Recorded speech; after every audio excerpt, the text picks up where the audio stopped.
Hai guys, perkenalkan saya Eni Triana, mahasiswi Poltekkes Kemenkes Yogyakarta akan memberikan informasi kepada kalian semua tentang remaja. Simak videonya ya.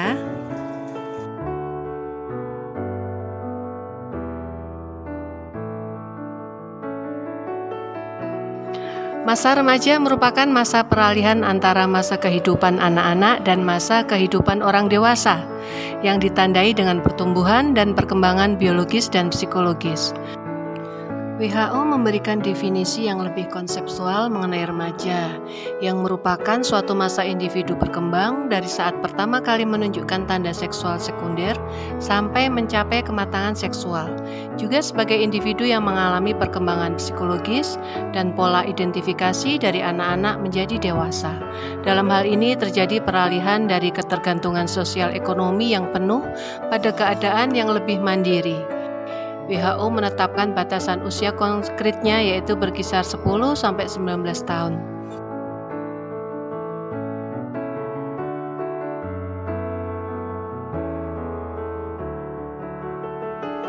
Tahap perkembangan remaja putri dibagi menjadi 3, yaitu remaja awal, remaja madya, dan remaja akhir.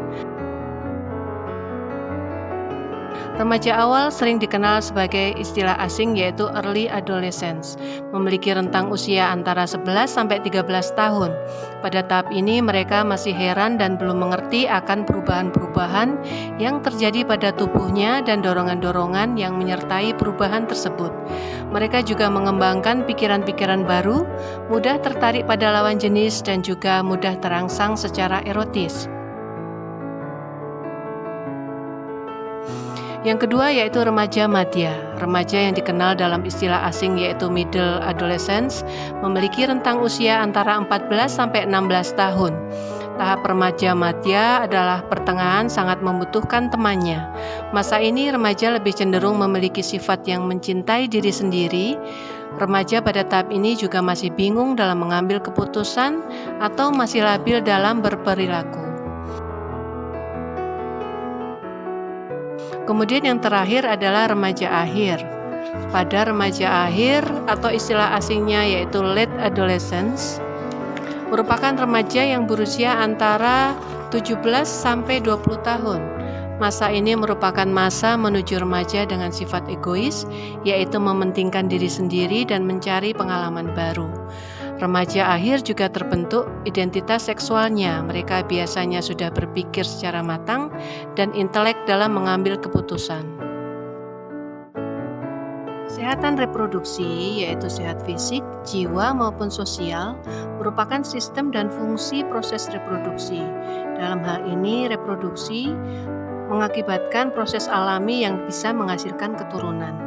Pendidikan kesehatan reproduksi pada remaja sangatlah penting untuk memberi pengetahuan tentang fungsi, sistem, dan proses reproduksi. Pengetahuan remaja tentang alat kesehatan reproduksi remaja sangatlah penting. Di sini terbagi atas alat kesehatan reproduksi remaja wanita dan alat kesehatan reproduksi remaja pada laki-laki. Pada alat kesehatan reproduksi wanita terbagi menjadi 2 bagian, yaitu alat reproduksi wanita bagian luar dan alat reproduksi wanita bagian dalam. Di sini akan saya jelaskan mengenai alat reproduksi wanita bagian luar yang terdiri dari labia mayora, biasa juga disebut dengan bibir luar karena fungsinya melindungi organ luar lainnya.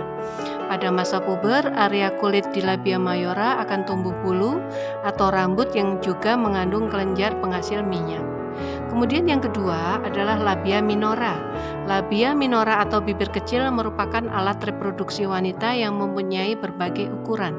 Letaknya tepat di dalam labia mayora, mengelilingi bukaan ke vagina dan uretra atau saluran pembawa urin. Yang ketiga adalah kelenjar Bartholin. Kelenjar ini berada di setiap sisi sebelah lubang vagina dan bisa mengeluarkan sekresi cairan lendir untuk melumasi area misfi. Kemudian klitoris, organ reproduksi wanita yang satu ini merupakan tonjolan kecil dan sensitif. Klitoris ditutupi oleh lipatan kulit disebut sebagai preputium, mirip dengan kulup di ujung penis. Perlu diketahui bahwa klitoris sensitif terhadap rangsangan dan menjadi area ereksi. Oleh karena itu, klitoris kerap menjadi salah satu titik rangsang wanita saat berhubungan intim. Selanjutnya akan saya jelaskan mengenai alat reproduksi wanita bagian dalam. Terdiri dari satu vagina. Vagina adalah saluran yang menghubungkan serviks atau bagian bawah rahim dengan bagian luar tubuh. Letaknya di dalam tubuh, belakang kandung kemih, lebih rendah dari rahim. Fungsi vagina adalah sebagai alat reproduksi wanita, adalah menjadi jalan keluar darah saat menstruasi, jalan lahir bayi, serta jalan masuk sperma menuju rahim. Kemudian yang kedua adalah ovarium atau indung telur, berada di sisi kanan dan kiri rongga panggul yang berselahan dengan bagian rahim atas. Yang ketiga adalah tuba falopi. Tuba falopi atau oviduk memiliki bentuk seperti saluran bercorong yang masing-masing membentang dari ujung kanan dan kiri pada rahim atas ke ujung ovarium. Organ reproduksi yang satu ini mempunyai fungsi untuk mengangkut ovum atau telur, membawanya ke dalam infundibulum, bagian ujung tuba falopi menuju rahim. Pembuahan sel telur dengan sperma juga terjadi di tuba falopi. Kemudian telur yang sudah dibuahi pindah dan ditanamkan pada lapisan rahim. Yang keempat adalah rahim atau uterus. Rahim atau uterus adalah organ reproduksi wanita yang berongga dan bentuknya seperti buah pir. Ini merupakan rumah bagi janin yang sedang berkembang. Ada dua bagian rahim yaitu sebagai berikut, yaitu serviks merupakan leher rahim yang berada di bagian bawah dan menjadi jalan menuju vagina, serta tubuh utama rahim yaitu korpus. Korpus adalah area fleksibel karena bisa mengembang sesuai perkembangan bayi. Ini juga merupakan saluran untuk darah menstruasi dan sperma. Kemudian leher rahim atau serviks. Leher rahim atau serviks adalah organ berbentuk silinder atau tabung yang menghubungkan vagina dengan rahim. Serviks terdiri dari dua bagian, yaitu ektoservix dan endoservix.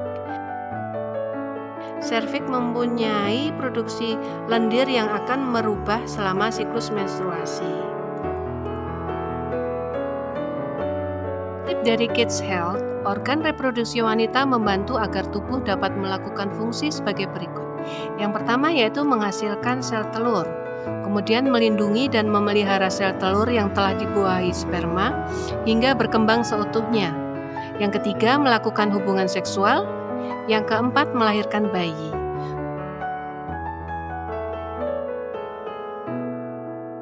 Fungsi utama dari organ reproduksi wanita adalah memproduksi sel telur dan tempat pembuahan. Ovarium atau indung telur menghasilkan sel telur. Sel telur ini akan diangkut menuju tuba falopii, yaitu tempat pembuahan dengan sperma. Saat pembuahan berhasil dilakukan, maka akan pindah ke lapisan rahim yang akan menebal. Selain itu, organ reproduksi wanita pun menghasilkan hormon seks yang menjaga siklus reproduksi. Kemudian organ reproduksi pada pria. Yang pertama yaitu penis. Jika wanita punya vagina, maka pria punya penis. Organ reproduksi pria ini bukan berupa otot, melainkan jaringan seperti spons yang berisi darah. Penis yang sehat akan mendapat aliran darah masuk dan mengisi ruang kosong di dalamnya. Aliran darah yang deras ini kemudian menciptakan tekanan. Alhasil, penis menjadi besar dan mengeras, dan proses ini disebut proses ereksi. Secara umum, anatomi penis memiliki 3 bagian utama, yaitu akar atau radik, batang atau korpus, dan kepala atau glans. Akar atau radik bagian pangkal penis yang terletak di dekat dasar panggul.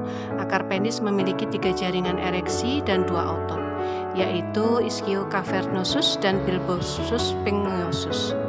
Pada batang atau korpus, bagian penghubung akar dan kepala penis yang terdiri dari 3 silinder jaringan ereksi, yaitu 2 buah corpora cavernosa dan sebuah corpus spongiosum. Kemudian pada bagian kepala atau glans, bagian ujung penis dengan bentuk mengerucut yang terdapat lubang saluran uretra untuk mendukung fungsi penis sebagai tempat keluar urin dan air mani. Dan yang kedua adalah testis. Orang awam mengenal testis dengan sebutan pelir atau biji kemaluan. Organ satu ini berbentuk oval seperti telur ayam.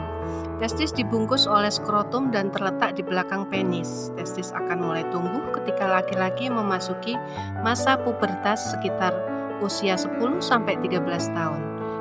Fungsi testis adalah memproduksi dan menyimpan sperma.